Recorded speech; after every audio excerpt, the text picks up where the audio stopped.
Good evening and welcome to the Dollar Dogs and Beer podcast. I am your host, Andrew, and we have the whole gang back tonight as we are happy and ready to celebrate. Baseball is back for real. We have passed opening day. It is finally springtime as the weather outside in Lancaster County showed us all day with basically nonstop rain, which I think is going to continue for about the next 4 days because why not? Guys, it feels good to be talking about real baseball again, not just, who's looking good in spring training, predicting what's going to happen. The games finally count. I'm so happy. It was a great opening weekend, I thought, all the way around. Joe, how was it for you? Good opening weekend. I think I didn't catch much of the games with it being Easter and all of that this weekend. It's a double perfect weekend, honestly. You have Easter and you have baseball back. Couldn't ask for anything better. Absolutely. What do you think, Ron? I don't know. I didn't really watch any games yet. But from what I've listened to. Yeah, you're probably okay having not watched most of that Braves-Phillies series, I'm guessing. Jason, what do you think, man? Yeah, I mean, it was a little bit of a rough start, but I'm just glad it's back. It's a long season, so just got to really start getting some wins and beat the teams you got to beat and have a good month to start. Exactly. I said this last year. We'll say it again every single year. You don't win or lose the season in the first month. Can you give yourself a horrible hole to dig out? Absolutely. But nothing is decided in this first month, in these first couple weeks. You got to let your team ease into it sometimes. And as we've seen, some teams are notoriously fast starting teams. Some teams are notoriously slow starting teams. So, guys, what are you drinking tonight? Jason, take it away. So I'm going non-beer this week for the first time in a while. Crown came out with a blackberry whiskey about a week and a half ago. So it's a little too sweet to do neat or on the rocks. So I put it in some lemonade. So it's a blackberry lemonade with some Crown Royal blackberry. All right. Sounds good. Ron, how about you? Iced tea. All right. I was too tired to do anything else. That's fair. And at this time of the year, a nice iced tea doesn't sound like a bad idea, actually. Joe, how about you? SoCo and Diet Mountain Dew, man. Ooh. It ain't broke, don't change it. Exactly. Guys, I'm going with the Blake's Hard Cider Company, the Triple Jam again tonight. So it's the Dollar Dogs and No Beer podcast tonight. My wife's got a beer over in the living room, so does that count? Tomorrow night would be the BOGO Dogs and No Beer podcast. Oh, that's right. The first one is tomorrow. That just doesn't roll off the tongue right. That's terrible. BOGO Dogs. Oh. Anyway, so let's roll into it. Thank God opening day's back. So, some highlights of the weekend. The Rangers, they raised their first World Series banner in franchise history and then ended up beating the Cubs in extra innings. Joe, it was not a shot at you, I promise. It's just a great highlight to start the night off with. Opening day is here. Let's go after Joe. I'll just wait till we play the Cubs and I can really go after him. Diamondbacks, they put 14 runs up against the Rockies in a single inning. That's an opening day record. It's the first inning with 10. Yeah, I know. 14-1. Ridiculous. First inning with 10 plus runs in opening day since the Padres back in 97. Fifth 14-run inning in any game in the divisional era, which is since 1969. And Arizona did it with 13 hits, none of which were home runs. Jesus. That's... Somewhere Billy Bean is smiling. Billy Bean's smiling, and Jason is realizing, maybe my bullpen's just not quite as bad. Who was pitching? That's the better question. I'm sure there were everybody. I'd have to pull the box here, but yeah, I'm sure that wasn't just one guy giving up all of. This isn't Hideo Nomo giving up 2 grand slams in the same inning.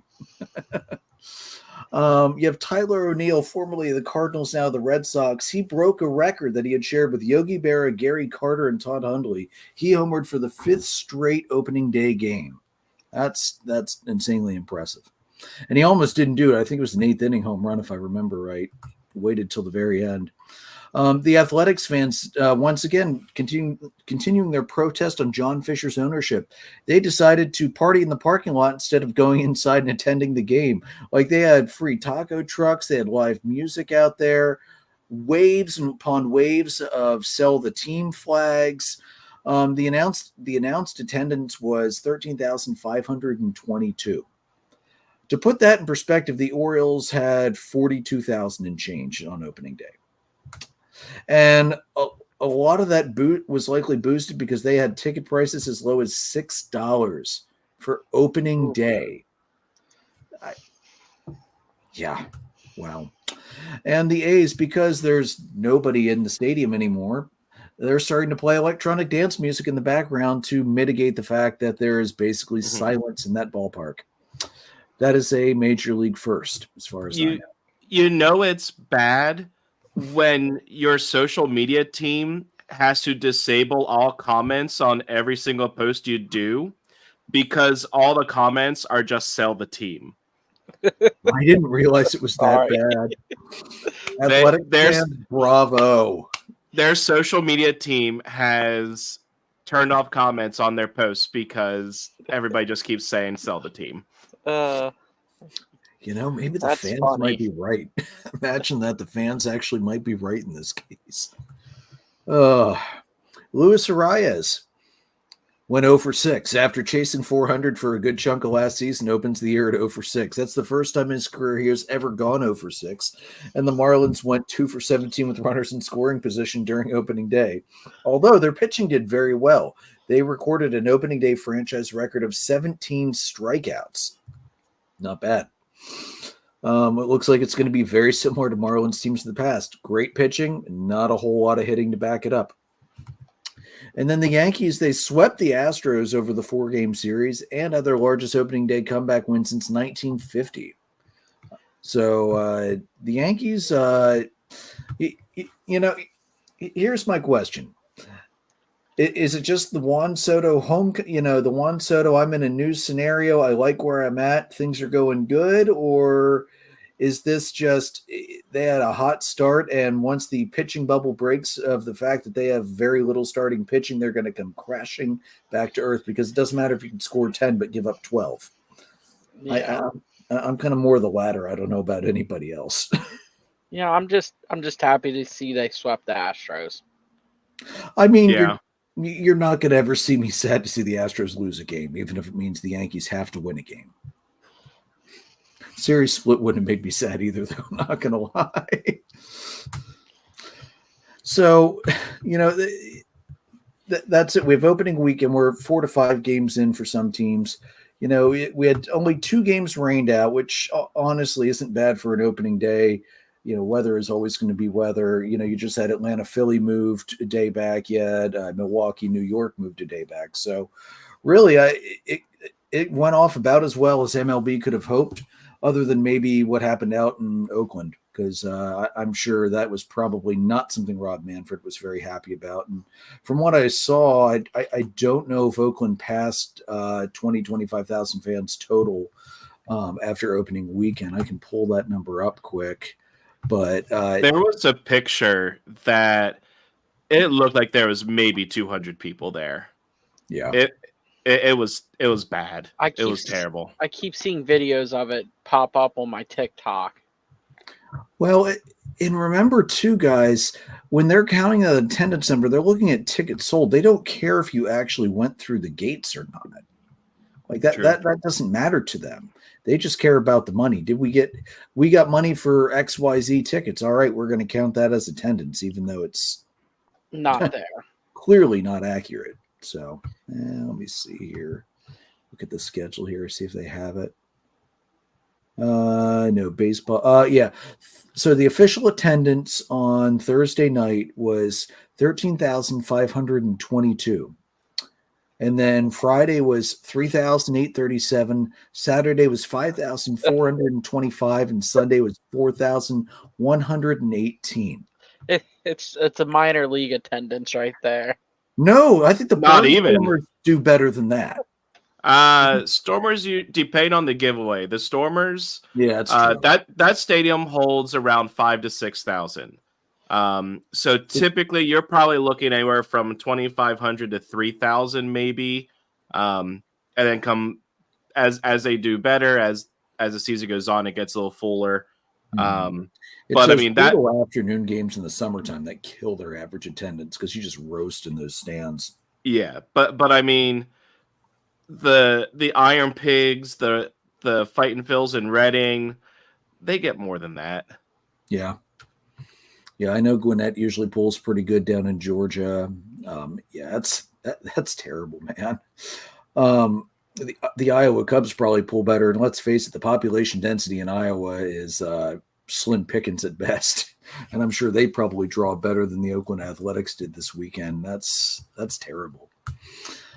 And you know, I hate to sound conspiratorial here, but I almost wonder how much of those 13,000 fans that are for the reported attendance, how much was that of ownership saying to employees, buy tickets and we will reimburse you later, just to inflate that number? It would not shock me. All right, let's move it on, guys. Fantasy update is relatively short this week because we don't have the week done yet because, of course, week one is always the tail end of opening weekend and then through this whole week. I didn't bother to put up a score update because it's going to change by the end of the week. Just like last year, I wasted no time in filling all 4 of my IL spots, largely brought on by the fact that Sean Murphy got hurt on opening day. Well, opening day, I guess, Friday for the Braves and Phillies. So some of the major fantasy injuries I noted, like I said, Sean Murphy, grade 1 oblique strain. He'll be out 2 to 3 weeks. They're not worried about a long stay. So for fantasy guys, Travis d'Arnaud will be handling the primary catching duties while he's on the IL. In Minnesota, Johan Duran started out on the IL as expected. They're thinking at least the first 2 weeks of the season. Griffin Jacks will be the closer until he's back. Yuri Perez in Miami with elbow inflammation. He did throw off the mound. A few more sessions before facing live hitters and a rehab assignment. This one I know, Joe, you were not too happy about. Royce Lewis, Minnesota, third baseman, a severe quad strain. He got pulled from opening day Thursday. He's going to be out for at least a month, probably more than that. Willie Castro is going to take over primary third base for his sideline. Another one that hurt Joe, Justin Steele, the left hamstring strain. He's expected to miss the entire month of April. They don't have a throwing plan lined up yet. Paul Sewald of Arizona, reliever, left oblique strain, no timetable for return yet. Likely to miss at least a few weeks. The closer in the meantime will be Kevin Ginkel. Riley O'Brien of St. Louis, a starter. Right flexor strained, expected to be sidelined for the next couple weeks. Tyler McGill of New York of the Mets, starter. Shoulder tenderness during his start, going to undergo an MRI.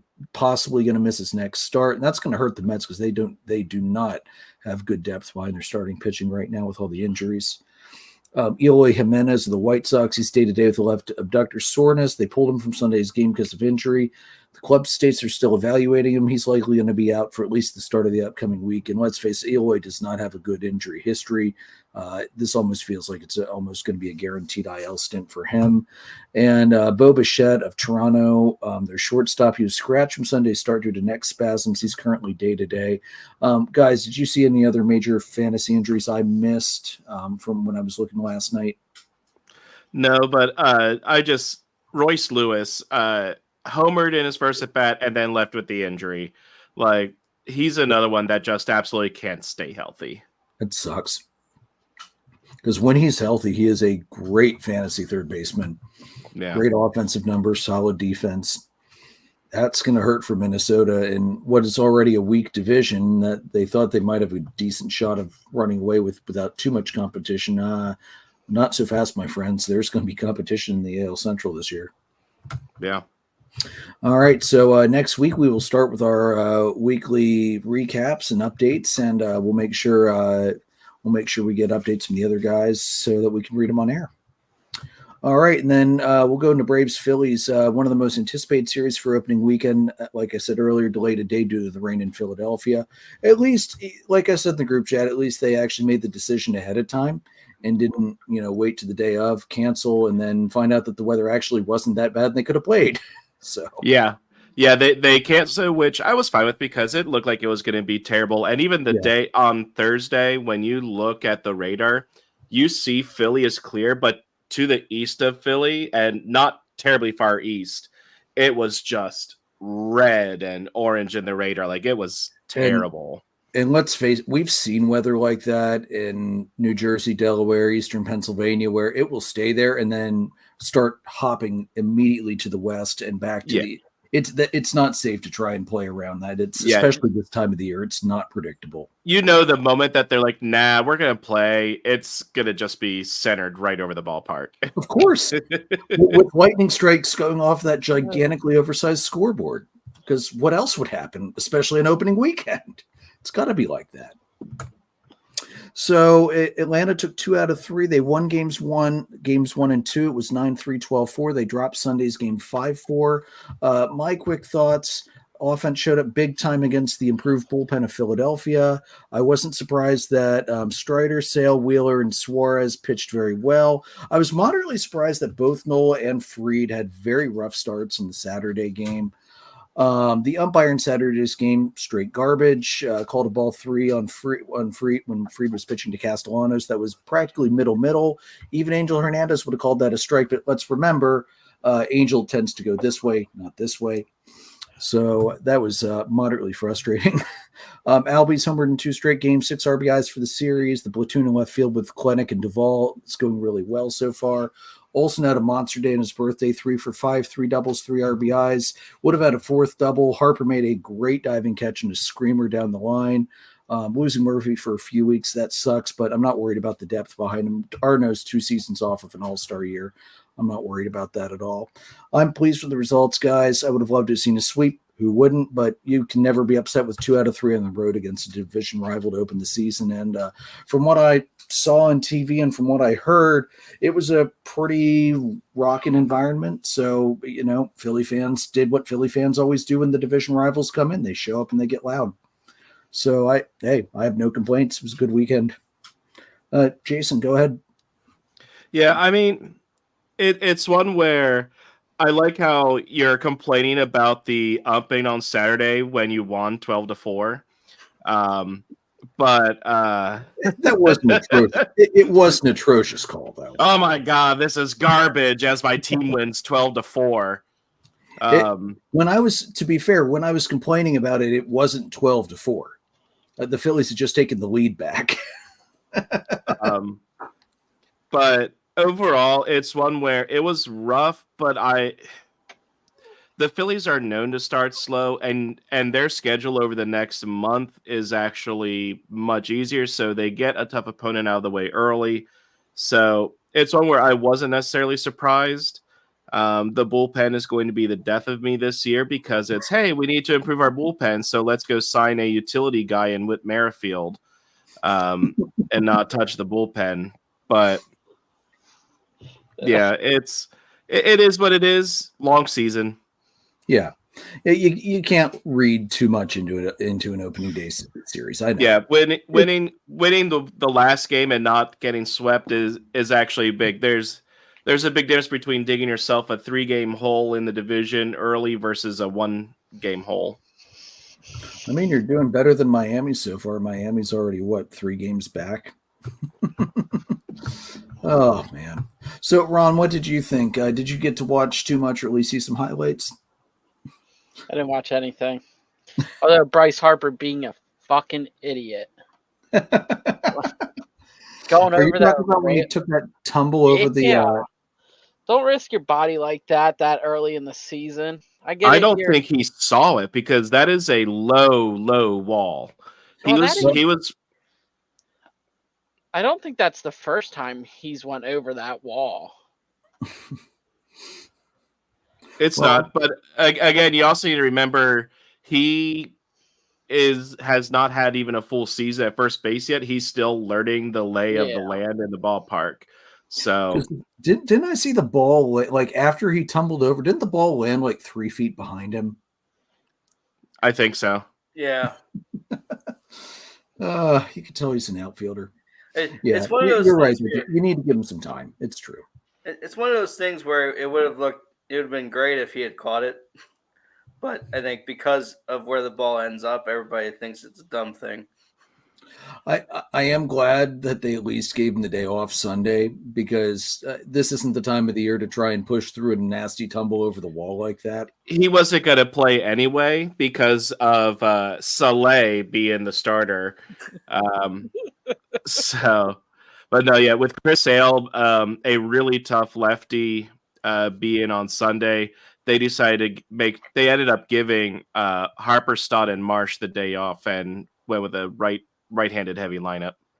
Yeah, as we expect them to do a lot of the times a year against a lefty anyway, especially because Sale's stuff is so nasty to lefties with the horizontal break he has across the plate.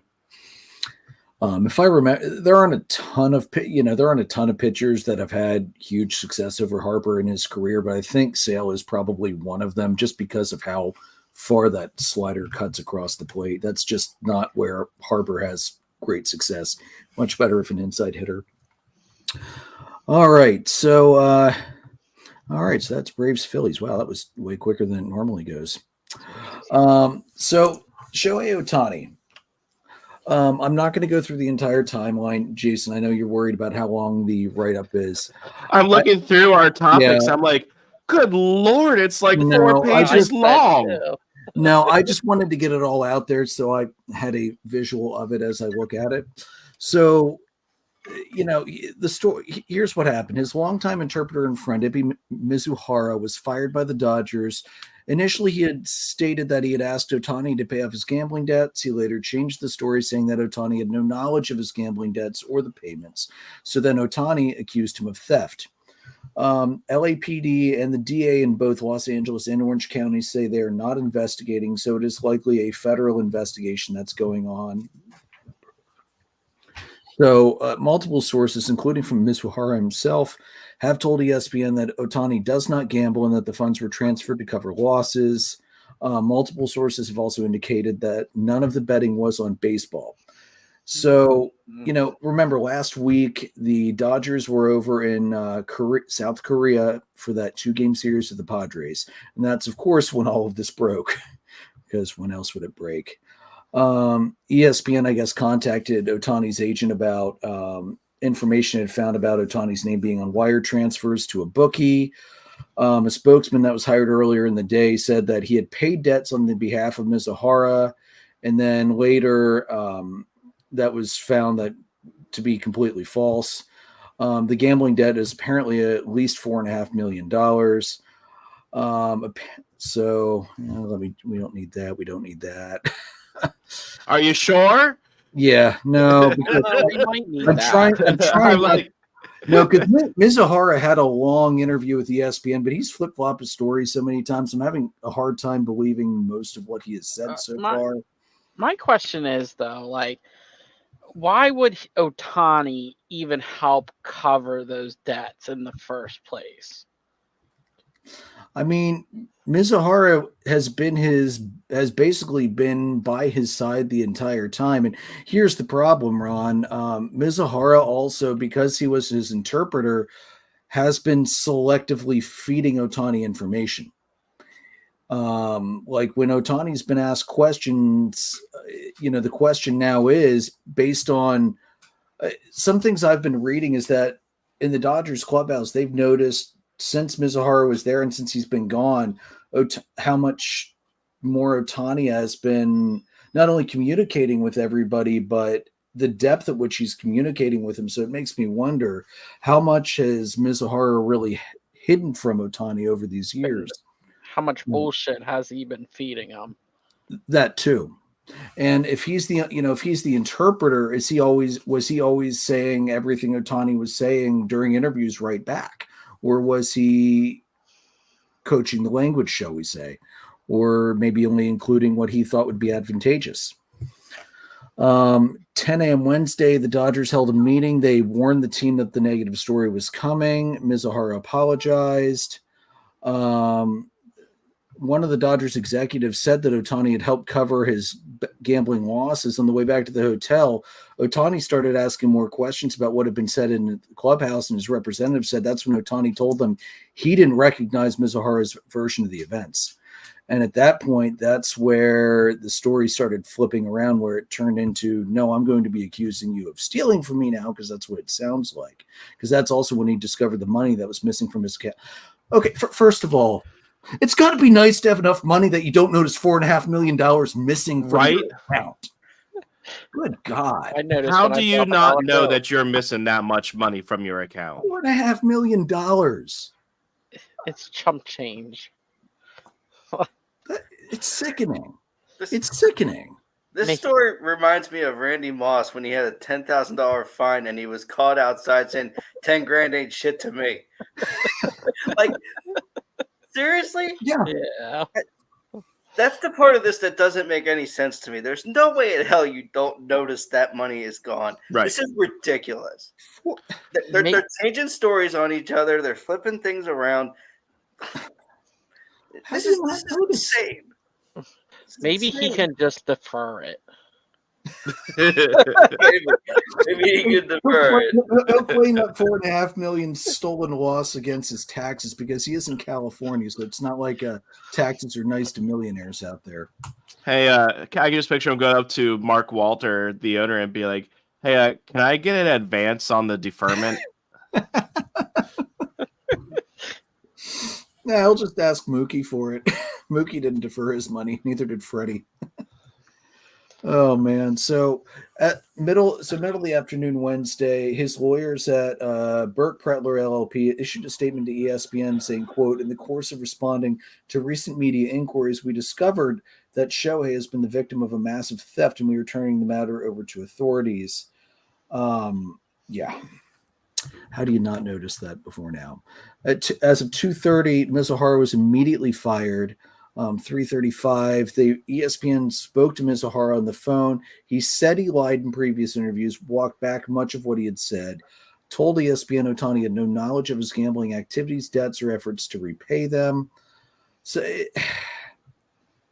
when the new interpreter was brought in and Ohtani sat down and had that interview, he said, quote, he didn't know any of it, didn't know there was some inquiry. After the game, that's when he found out. He didn't know what. Did we lose him? He froze. All right. So, so basically he didn't know what was going on. So next up, what we have here is basically just kind of like thoughts on everything. And honestly, I don't even know what to think because there's just there's so much in play. Yeah, it's a weird situation. I find it hard to believe that you can tell me that they gambled and they didn't gamble on baseball, and I'm just supposed to buy that. I just don't. I have a hard time believing that. I have a hard time believing that he didn't know what the money was doing. To me, there's a lot of red flags with this, and there's no way he didn't know something. There's just no way. He had to know something was going on, even if it was a little. It makes no sense. There's that video of him in the dugout when they're like, I don't know if they were throwing a baseball or what in the dugout.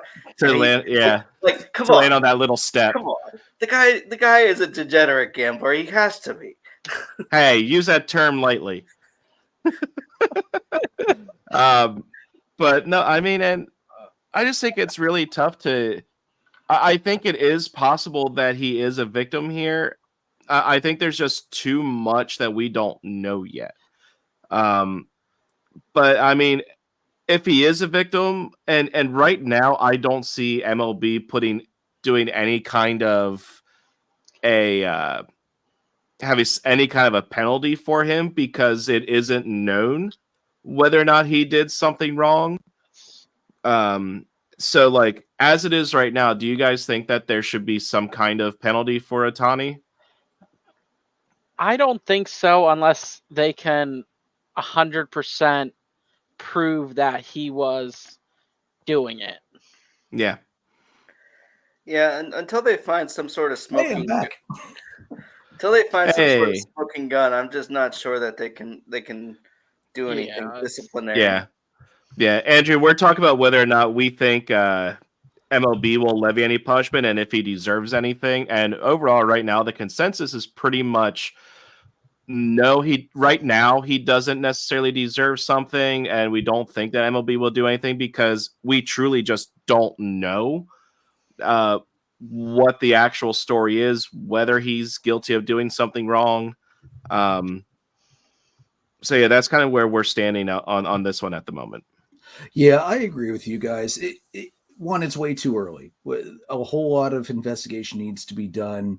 To be honest, this sounds like the kind of thing where we might not know the full story ever, or we might not know the whole story for a few years, at least. Because if it's a federal investigation, we all know federal investigations never go quickly. Yeah. Ever. It doesn't matter what the subject is, it never goes quick. But this truly does, though, from all accounts I've read, it truly does seem like Ohtani was left in the dark. It seems like the interpreter was definitely taking advantage of him. And if Ohtani, like, apparently, like, on prior trips with the Angels, Ohtani would see teammates going off to, go to the casino and go gamble and would be like, why are you doing that? That's stupid. So it doesn't really sound like Ohtani would really be the kind of person who would be inclined to cover somebody's gambling debts if that's something so far against, one of his, what sounds like is a fairly core tenet of Shohei Ohtani to not gamble. So, yeah, if he was ever found being complicit, I think baseball would have to come down on him, but it really doesn't seem like that's very likely in this case. I was going to say, so if he is found guilty of gambling, what punishment do you think MLB should issue? And do you think they will actually do it? I mean, if they're going to follow their own precedent, it should be a lifetime ban. Do I think MLB today with Rob Manfred at the helm has the balls to do that? Absolutely not. Nobody's going to do that. I mean, to think that they would hold their megastar accountable, are you kidding me? They're not even holding the megastar's team accountable for manipulating the AAV on their luxury tax. They're not going to. I do think that if there's information that would exonerate Ohtani, we would know it already. I think the longer it goes on, the less we know, the more likely it is that they have something on him and they don't want to risk the damage to the brand. Truthfully, that's certainly possible. Yeah, I see that. It is possible but again, if they're looking into an illegal booking operation, this is going to be an issue that goes over multiple states. So it's going to be a federal investigation working with local level investigators. You're not necessarily wrong, Joe, that the longer it goes, the more likely there could be something. But given the breadth of an investigation like this, I'm not as concerned about there being a hidden smoking gun that they're just trying to cover, especially as long as they're still issuing regular updates on the progress of it. The moment they stop doing that and hope people have forgotten about it and then just try to sneak something in on the 6 o'clock news while the NFL is doing their draft, then we can start getting suspicious that they're trying to cover it up to not have the need to, suspend Shohei Ohtani. But personally, it doesn't seem like that to me right now.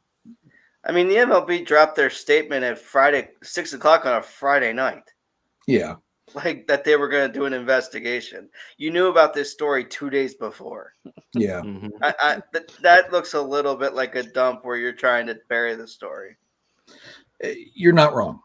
But that's also kind of Rob Manfred's MO. The dude never has been outright at any time when he's been investigating. He always tries to hide stuff and release information as far down the road as he can. I mean, he was doing that crap with the Astros. So, all right. So that's that. We'll move it on to the Cubs. They dropped 2-3 of the Rangers in Arlington. They lost the first game 4-3 in extras, the second one 11-2, and then they stopped the sweep on Sunday, winning 9-5. Joe, thoughts on the Cubs so far? Yeah, I mean, Thursday night Morel missed a grand slam probably by 10 feet, and that was in I think the top of the 10th. So I think Jankowski tied the game in that game, and then Jonah Heim, who I conveniently had on the bench in my fantasy team, got the game-winning single. So, because of course you did. So, some things never change, Joe. The biggest story out of Thursday night, obviously, was the fact that Justin Steele went out of the game fairly early. He's been now, like as you mentioned earlier, on the IL 15-day at least. There was some video of him today in the outfield grass, just kind of being able to get up into his, get his leg up and be able to at least kind of step and throw a little bit. But it's not, obviously it's like 20% effort or whatever, but it's the mechanics are at least there, so there's at least an improvement. But not 100% sure when he'll be back. That's going to be huge, obviously. Saturday was just a dumpster fire. I think Kyle went 3 2/3 in this game, and I think he gave up 7 runs. That's obviously a poor showing, and the bullpen was really taxed going into Sunday. Sunday was, I think in the 8th, the Cubs left the bases loaded, and then in the 9th they had the bases loaded with 2 outs, and you're like, oh shit, here we go again. And Ian Happ takes a walk and gets the first run to go over, and then they went off for 3 more runs to sort of seal that. So a good overall, trending in the right direction. Seiya is hitting the cover off the gosh darn ball. It's just been at somebody. I think every time he's made contact, it's been an exit velo over 100. It's just been to somebody. So you like what you're seeing from that standpoint. Hap is really doing a great job from a plate discipline standpoint. And then today, I mean, not that we're talking about, I mean, they played already, so I guess we can talk about it. The Cubs had their home opener today, and Imanaga went 6 innings, 2 hits, no runs, no walks, and 9 strikeouts. With the pyrotechnic display, that was only half working, right? Right. But so things are trending in the right direction. The bullpen has been lights out the last 2 days, so you like what you're seeing. Things are moving in the right direction, and the biggest difference is obviously at the top with Counsell. So, and you touch on a good point, Joe. You can't get too wrapped up in the batting averages in the first couple weeks. You're going to have guys that are getting a lot of lucky hits that are going to have high averages. You're going to have guys that have low averages that are knocking the ever-loving hell out of the ball. I remember Freddie's last year with Atlanta. He was barely hitting 200 at the end of April because they were all being hit hard at people. It's going to happen. You just see it every year. So it's nothing to worry about. Honestly, I think Seiya's hitting really well. I was just about to draft him, and of course my brother decided to be the pain in the ass that he is and took him right before I could get him. So as I'm watching that, I'm like, okay, good, this is going to hurt Alex, except oh wait, we're not playing this week because we drafted on opening day, because that's when we could all get together to finally do it. So unfortunately, I can guarantee you when week 2 starts, Seiya will start hitting well because I play Alex, and he is probably going to kick my ass because of it. So it'll all work out for you in the end, Joe. No worries. Yeah, I'm feeling pretty good about where they are. It's just a matter of seeing where things trend, obviously.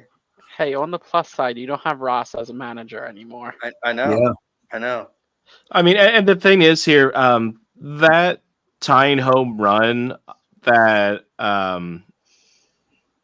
Travis had, that was his first career pinch hit home run. So that's not going to happen frequently and against the Cubs. So it was just kind of a one-off.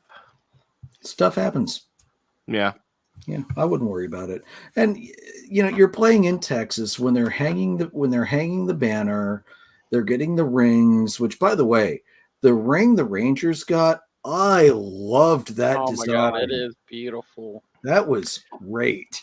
It's rough if you're one of the teams that they faced in the postseason, seeing your logo in the middle of the road dominance of the word road.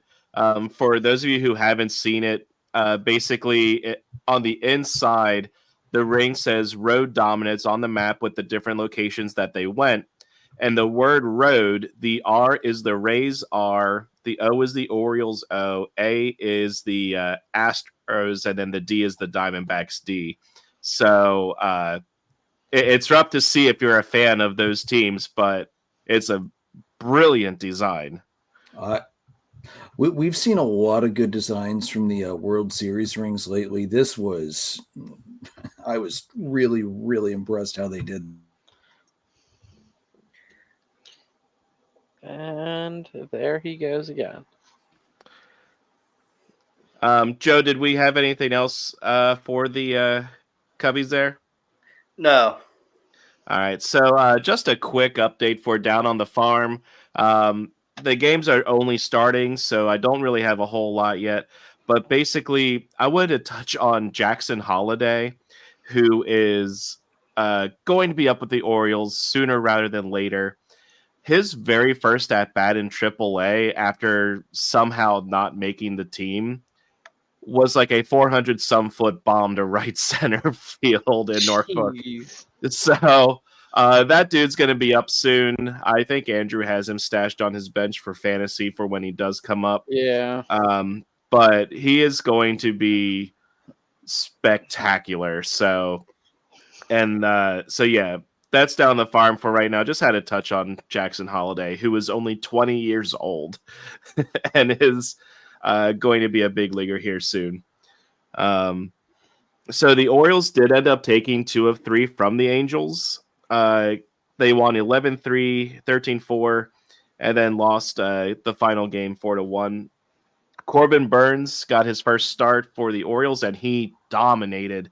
That was one that I was very fortunate to get to watch. He did give up a home run to Mike Trout, who is in game 1 of like 40 that he'll play this year. I'm 181.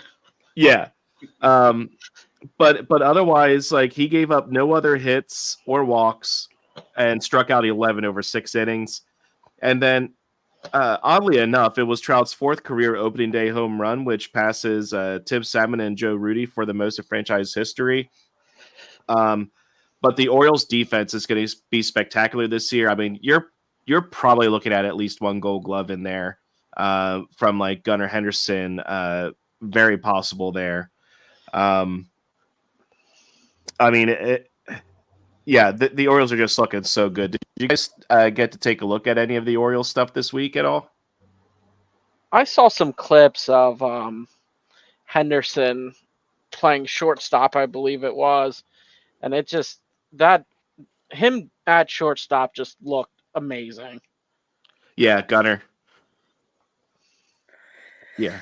Yeah, I was listening to the game Thursday with the Angels, and you're just like, and Corbin Burns is just blowing them away, and you're just like, holy cow! And it's like, well, I'm glad he's out of my division, but like, he was just electric. This offense is phenomenal. I'm a believer, man. And the thing about Jackson Holliday is that you pointed out that home run. I think it was off of a lefty too, which is one of the reasons they said they were going to put him in AAA for a while to work on lefties. I think he could hit him.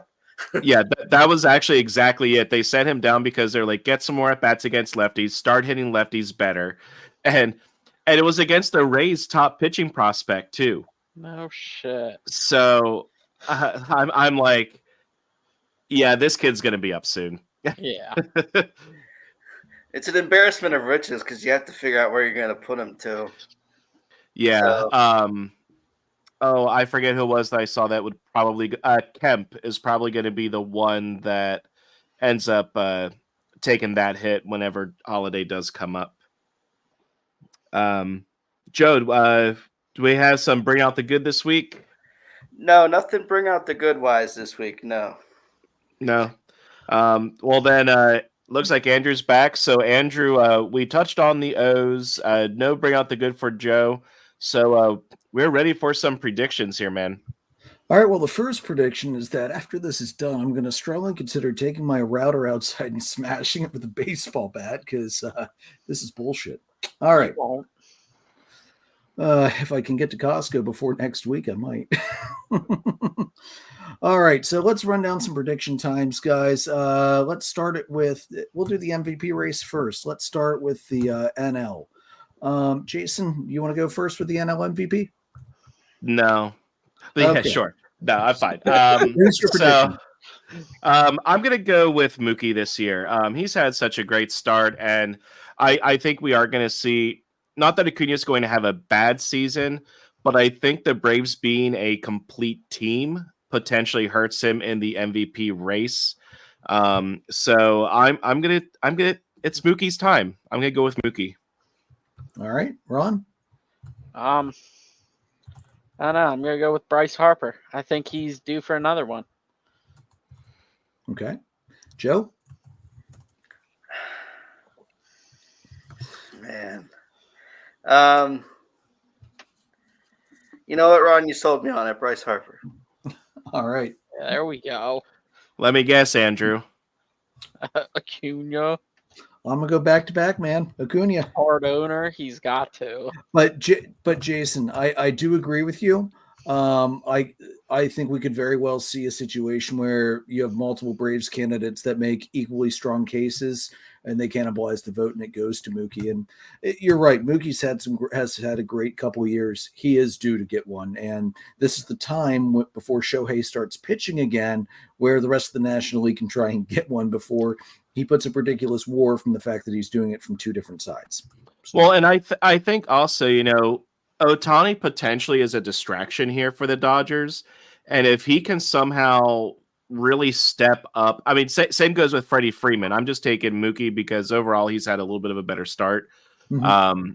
But if Mookie can really continue to play well through this and keep the Dodgers kind of on track, I think you're going to see that go into consideration. And really, it is incredibly difficult to win back-to-back MVPs. So I feel like that the odds are actually against Acuna to win it back-to-back. Well, and especially given the year he put up last year going 70-40. If that's going to be his baseline for MVP, he's going to have to do better than 70-40 to get it again for a back-to-back. Right. So I do agree with you. I don't disagree with any of that. I'm just going to go with Acuna and hope I get lucky. All right, AL MVP. Ron, take your pick. I'm going to go Juan Soto. I think it's his year. He's playing for the Yankees now, totally different ballpark team. I think he's going to pull it out. He certainly didn't look bad during opening weekend, that's for sure. That's why he wasn't on my bench. Joe.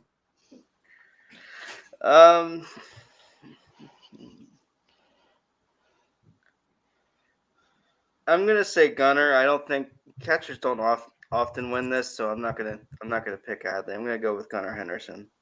Okay. Good pick. It's tough. I think I'm gonna go Bobby Witt. I think the AL is more open though than it's been in years. Well, Shohei not being there helps, but honestly, of all of when I was looking around and doing research, I think all the guys that I found that have so-called top odds so far, I think all of them have a very legitimate shot this year. What do you think, Jason? Yeah, it's hard to go against Juan Soto, especially now that he's in New York.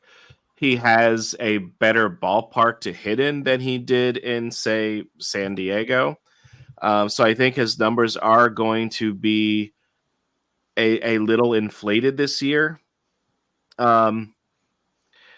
I'm going to throw a bone to our buddy Dave here, and I'm going to take Julio Rodriguez, especially if the Mariners can somehow get back to the playoffs, maybe even win the division. I think he has potential to have a really good year this year and snag that MVP. Yeah, I wouldn't be shocked. All right, NL Cy Young. Joe, take it away. I think if we get what we got last year out of Justin Steele, this could be considered a homer pick, but I think he could easily get it if he comes back and doesn't have any further issues. But I'm gonna go Zach Gallen. Okay. I think Steele could win it, but I think I'm gonna go Zach Gallen. Galen wouldn't shock me. He had a really, really strong end of the season last year. Just wasn't quite enough. I think the top two guys are Spencer Strider and Zach Wheeler. I'm going to go Strider because I think the strikeout numbers are going to Shocking. Shocking. Jason isn't surprised that Andrew would pick a Brave. So who's your pick, Jason? Well, I'm pretty sure that the only reason you took players that were not Braves in the others were because they were a American League. I'm going to be interested to see which Brave you pick for Rookie of the Year for the National League.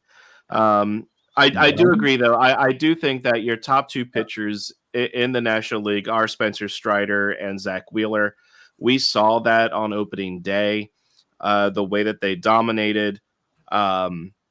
I am not going to pick the guy with the pedo stash and the tight pants that are like just trying to like show off his like massive thighs. Yeah. So it's Zach Wheeler's time. Zach Wheeler has been close before. I would argue that he probably should have won it a couple years ago. It's his time. He added a new pitch this offseason. It's going to help get him some more strikeouts. It's going to get him some more wins. Lower that ERA. Zach Wheeler time. Okay. Ron? I'm with Jason on this. I'm going Zach Wheeler. I feel like he might just have an edge over Spencer. Okay. And Jason, I would love to know which Braves rookie would be eligible for Rookie of the Year, considering we have none, and most of our rosters tied up through like 2030. I'm sure Bart with an injury, one will come up that you're like, yeah, they're gonna win Rookie of the Year. I doubt it. Because you don't see pitchers get it that come up late. You just don't. AL Cy Young, I'll lead this one off. Some really, really impressive opening day showings from a lot of the guys on this list. I'm going to go Corbin Burns. I liked Corbin Burns as an outside shot with Milwaukee before he was traded.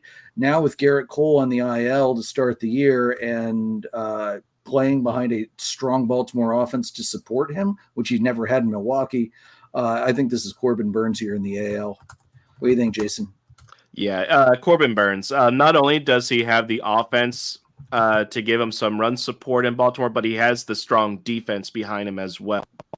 I think Corbin Burns is going to have a better year than when he last won the Cy Young. I wouldn't be shocked. So, yeah, Corbin Burns. What do you think, Ron? I'm going to go Burns, too.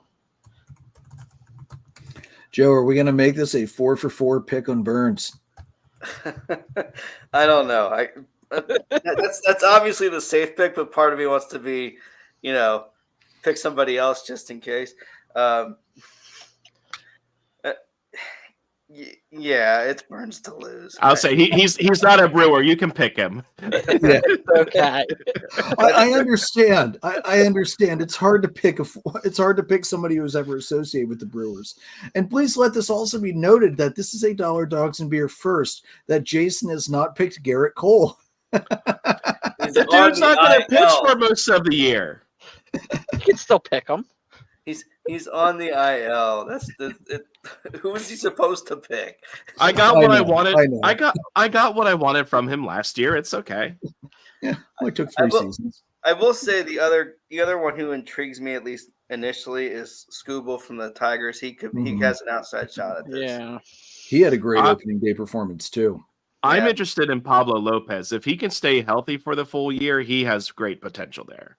Yeah, and that's always been an issue with Lopez. I don't know that he's ever pitched a full season healthy. So, yeah, there are definitely intriguing candidates in the AL. It's just Corbin Burns is by and far ahead of everybody right now. Garrett Cole is the only guy who could have been close to start the year. So, all right, NL Rookie of the Year. Jason, lead it off. NL Rookie of the Year. This can go a few different ways. Based off of how he made the opening day roster and how it looks like he's going to have a solid year, I'm going to go with the young guy in Milwaukee and say Jackson Chourio. Mm-hmm. What do you think, Ron? Oh, I was gonna go with Jung-Hoo Lee. Okay. Just the way he's been hitting lately. All right, Joe.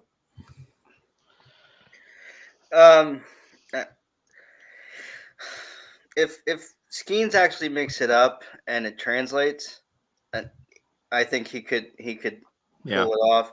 But I'm gonna go with Lee as well. I think there's a lot of potential there with that. He's with the Giants, I think, right? Yeah. Mm-hmm. There's a lot to like about that lineup, and he's gonna have plenty of opportunity to produce. This one is, I think, one of the harder ones to guess. My two favorite are Chourio and Lee as well. I know Yoshinobu Yamamoto is a popular pick. Again, you don't see pitchers get the Rookie of the Year very often. It's usually given to a position player who plays every day. And Imananga is, again, probably not. I think I'm going to lean Jackson Chourio right now. But I wouldn't be surprised if it's Jung-Hoo Lee by the end of the year at all. So I'll go with Chourio for now. My homer pick, if he makes it up, is PCA. If he has to come up early enough. I really kind of hope he's able to stay down for a whole year to develop his bat more. I think he'll do better in the long run. All right, AL Rookie of the Year. Far fewer favorites early on with the AL versus the NL. Ron, what are you thinking? I was looking at Langford. If I said that correctly, I'm not sure. Mm-hmm. Yeah, Wyatt Langford of the Rangers. Mm-hmm. I can't pick Holiday, even if he does come up. I feel like if you're gonna win Rookie of the Year, you really have to put a full season in my opinion. Maybe it depends on the numbers you put up. I think if you come up after a month and a half, and you put up comparable numbers to the guy who's been there the whole year, maybe even better numbers, I think it looks better for you if you can match with the guy that did it for the whole season in a shorter period of time. Yeah. I don't know. That's just my thought. What do you think, Joe? I'm going to go with Langford. I saw him yesterday. The dude is the real deal. He's hitting the cover off the ball already. It's insane. Just how good he looks already. So, yeah, I'm going to agree. I think it's going to be Langford's to lose at this point. Jason? I think I might go with Jackson Holiday. I was talking him up, Andrew, while you were having some issues. We did get to down on the farm, and what I brought up was Jackson Holiday in his first AAA at bat, after being told he was being sent down because he needs to learn how to hit lefties better, crushed a well over 400-foot home run his first at bat in AAA off of a lefty, the Rays' top pitching prospect. So, I think he's going to be up sooner rather than later. And I think you're going to see Kemp be the one that goes. So, and the dude had an unreal spring. Like, I was stunned that he did not make that roster. So, I'm going to go with Jackson Holiday after talking him up earlier. Okay. All right. That's our predictions for the year so far. So I have them saved. I know where the document is this time, guys, so we can compare and contrast when we get to the end of the year and see how right we were or how horribly wrong we went. Or a little bit of both, as will most likely be the case, because you can never predict injuries. All right, Joe, who needs to read the room this week besides Andrew's router? Look, I'm going to start with the NCAA, because how in the world in the women's tournament could you have the 3-point line be that far off on either end of the floor? That's a mess. That looks awful. That would never have happened in the men's tournament, and you would not have had players who were willing to play in that situation either. That was ridiculous. how the hell you screw that up, I have no idea. That just baffles my mind. But the other one is MLB. You know, the other leagues, when they have their opening day or their opening week, with the NFL, you have 2 Monday night games. You have a full slate on Sunday. With some of the other sports, you have with college football, you have a game on Thursday, you have a game on Friday, you have 7 games on Saturday, and you have a game on Sunday and Monday. Like those sports kick their opening weekend off in amazing fashion. There's games everywhere. How in the world can you have one nationally televised game on opening day and it's competing with the Sweet 16? Like, how does that happen?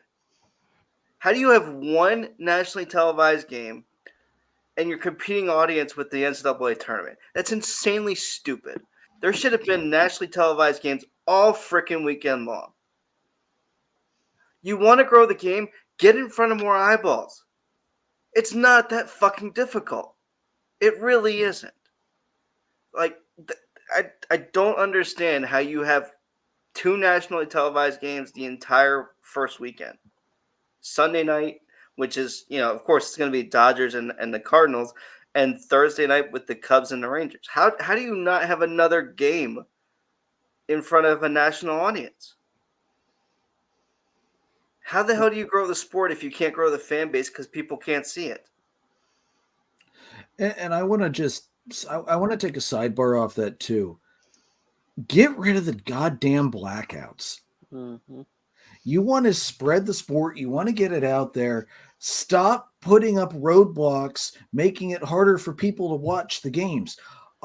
Despite my MLB TV subscription, I could not watch one game live all weekend because of where I live, because Philadelphia, Pittsburgh, and Baltimore, Washington games are always blacked out up here on MLB TV.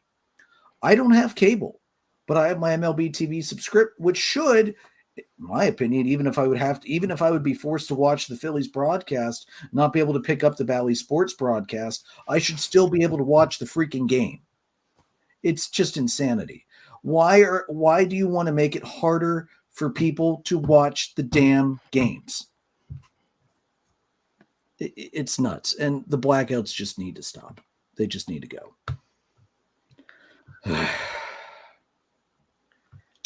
One comment from Matt Mall in the comment spree. Holiday also need more reps at second. Yeah, okay. Matt, excellent use of the sarcasm font as always, sir. Yep. Yeah. Meanwhile, Jordan Westberg hit his first career walk-off. It was a home run to win it for the Orioles tonight, giving Craig Kimbrell the win in Baltimore. And then you have in Philly Connor Brogdon in the top of the 10th give up a grand slam without recording an out. So, yeah, this is great. Did Connor Brogdon record an out in the Atlanta series, or does he have an infinite ERA? He has an out now, so I feel like they just need to get rid of him. Yeah, he shouldn't be on this roster. No. No. When you're a team that has deep playoff aspirations, Connor Brogdon should not be the guy who comes on in the 10th. He should be the guy that comes out when your starter gets kicked out of the game because he gave up 8 runs in 2 innings, and he's just there to play beat up mop up work. Like that's the role. Well, now he has 2 strikeouts now, so he couldn't do that before he gave up 4 runs. But it's going to boost his K per 9, so it's going to keep him higher up in the bullpen. That's idiotic. Matt, again, is it too early to talk about Kimbrell for Cy Young? No, it is not. Matt, go to bed. Leave it to Kimbrell to develop a pitch in the offseason. Can you teach a dog that old new tricks? I don't know.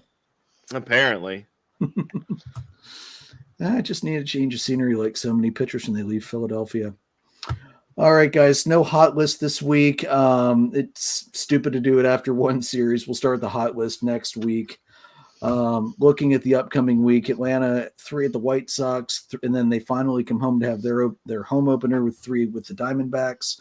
White Sox series, Morton versus Flexen, with which Atlanta won earlier 9-0. Lopez versus Croce tomorrow, and then Strider versus TBD. The 3 for the Diamondbacks, Fried versus Henry, Sale versus Fat, and Morton versus Nelson. So a two start week for Charlie Morton. Cubbies 3 versus the Rockies. Imananga versus Hudson, Assad versus Freeland, TBD versus Quantrill. Is that going to be Brown, Joe? I'm assuming it will be, but I don't know that for sure. Okay. And then 3 versus the Dodgers, Hendricks versus Yamamoto, Wicks versus Stone, and Imananga versus Paxton. Phillies 3 versus the Reds, Sanchez versus Abbott, Turnbull versus Ashcraft, Wheeler versus Montas. Nat 3 at the Nats, Nola versus Corbin, Suarez versus Irvin, and Sanchez versus Gore. Man, you guys did a nice job of just weaseling away from the best pitchers of both. Not that the Reds or the Nationals have a particularly scary staff overall, but good job weaseling away from the best pitchers on the staff. And then the Orioles 3 versus. He says as they're losing 6-2 in the 10th. It's the 10th inning now. The starters didn't have an impact at this point in the game. Orioles 3 versus the Royals, Kremer versus Waka, Irvin versus Marsh, Burns versus Reagans, and then 3 at the Pirates. The surprisingly 5-0. Who the hell would have predicted that? Pirates. Rodriguez versus Jones, Wells versus Falter, Kremer versus Gonzalez. So again, the Orioles managed to avoid Mitch Keller this time around, so I'm sure they're not too upset about that. Okay, so I need to see the Orioles face the Pirates so that they're going to have that happen, but I need to see they haven't been too early, unless it's the same Kramer. Are we talking the same Kramer? Because I would love to see a Kramer versus Kramer. Give me a second. Let me pull the probables up for that game. Yeah, it looks like it's the same Kramer. I was hoping that there was another Kramer in there. If that would have been nice. The way that it read, it looked like it was going to be Kramer versus Kramer potential at some point, but no. Dean Kramer for the Orioles versus Marco Gonzalez. Nope. Yeah. I'm sorry. No, that would have been a nice one. That would have been pretty sweet, actually. All of us that grew up with TV in the 90s would be loving that matchup. So yeah, good week so far for the Braves. They just need to keep it going. Joe, how are you feeling with the Dodgers coming in town at the end of the week? I'm not too scared, honestly. I'm not a huge believer that the Dodgers are this invincible team. I just not.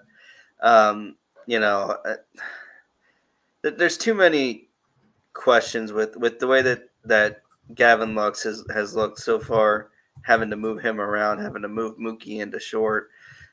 I just don't think that money buys cohesion, and I'm not worried about it. Mm-hmm.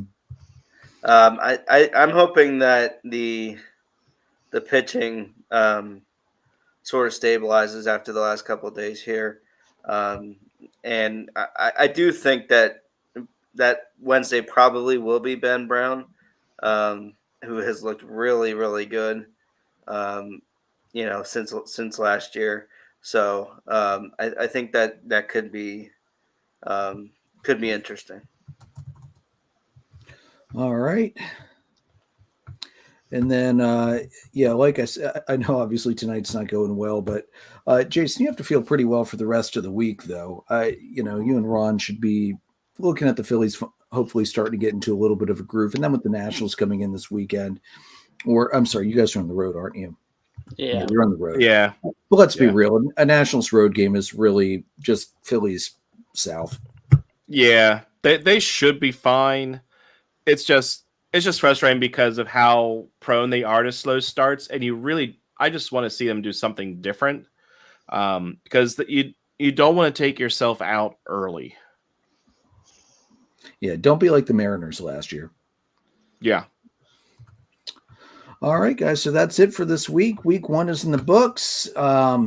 Hopefully next week we will not have internet issues. If we do, that router is going to get blasted with a rocket or a baseball bat, maybe even both. I might smash it and then shoot it in the air with some leftover fireworks just for the fun, because that's kind of how I feel after having to reset the stupid thing twice tonight.